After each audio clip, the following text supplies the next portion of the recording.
I study how governments control information to shape what we know, what we believe, and how we behave.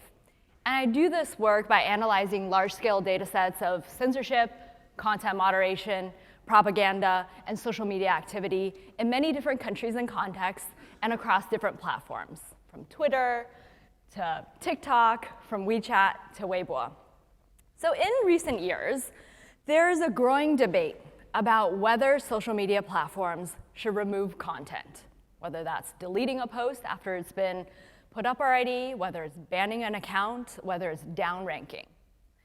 And many people, maybe some of you listening here today, talk about those sorts of actions by platforms as censorship. So today, I'm going to make the case that we should not use the word censorship when we're talking about removal of content by social media platforms. Instead,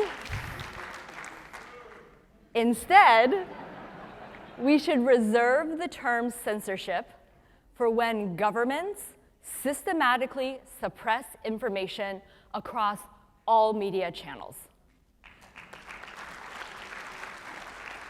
So I understand why we often, sometimes, want to use the term censorship to talk about content removal. It doesn't feel good when your post is taken down, when your account is suspended, or when it's banned. But there's an important difference in how we use the term. It's not just semantic, it's a difference in kind in a very important way. And it comes down to this. No matter how powerful or how popular a social media platform is, so think about Facebook in some countries in the world, think about Instagram, YouTube, TikTok right now in the United States, but no matter how powerful, how popular those platforms are, no one spends all of their time on a single social media platform. Instead, we are using our cell phones constantly throughout the day, using our laptops to access content on a variety of apps, on a variety of websites. Maybe some people even watch television. Anyone watch television here? Maybe some people even listen to the radio while driving, and maybe some of you even read the newspaper on Sundays, perhaps. So what this means is that if a single social media platform removes content, there are many, many other avenues through which interested consumers of information will be able to find that content. So from research, we know that platforms do not remove the same content, and they don't do it at the same time. And this is even the case for misinformation, hate speech, incitements of violence that have imminent harm. Social media platforms don't remove the same things. But even if we imagined a world where all of the major platforms acted in concert and everyone agreed about what content should be removed and they did it at the same time, even if we were in that hypothetical far-fetched world, it would still be the case that consumers can go to other apps that are not social media. They can go to other parts of the internet. They can maybe even get some of that content that's been removed from social media on cable news or talk radio. So in a society like the United States, where there is competitive media, it is not the case that when social media platforms remove content, that's going to remove that issue or topic from public discussion. And what I mean is this. In a market like the United States, where there's competition for audience attention, if there are audiences that are interested in a topic or an issue or maybe a particular opinion that aligns or reinforces their own, there are incentives in place for media outlets, journalists, politicians, other influencers to cater to that audience and provide that information. So even if all the social media platforms removed content that we find objectionable, it's still going to be the case that if there's demand for that information, that content is going to be there in the public discussion. So let's contrast this now to what happens when a government removes and is interested in suppressing information. And here I'll turn to China, where I do a lot of my work. So in the course of doing my research, I've tracked many thousands of instances where the Chinese government has systematically removed information from every single social media platform, every website, every online forum, every television station, every radio station, every newspaper, every conceivable information source at the same time. And the impact of that is huge. what happens when there's that coordination across media channels is that topics of conversation are removed from the public. And so let's say there's an event that happens, and maybe thousands of people witness that event. But if they can't transmit that information, there's no one to transmit that information, then the general public never finds out about that event.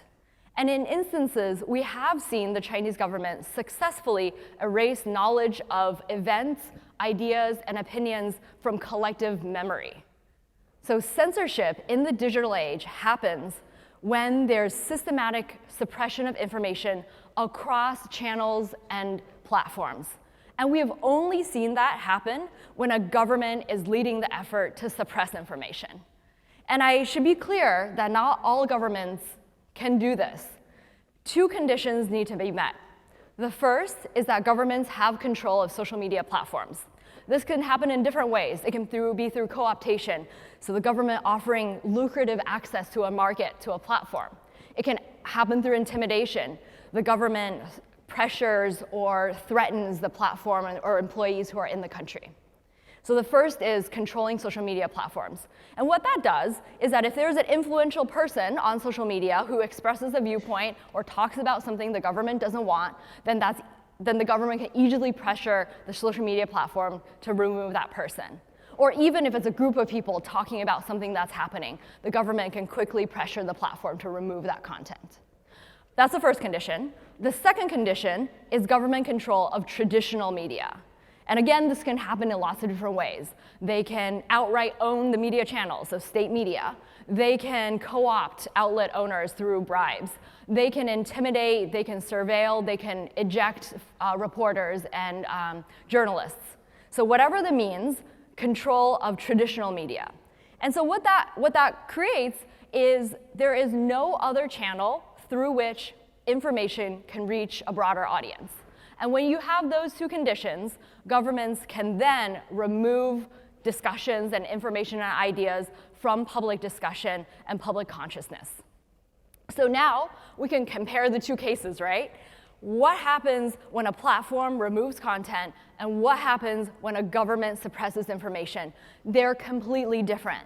The effects of removing a tweet or even banning a Twitter account is in kind different from when a government can remove an idea or knowledge of an event from the public consciousness. Those are not the same thing, and using the term censorship to talk about both is a disservice to our understanding of either of those phenomenon.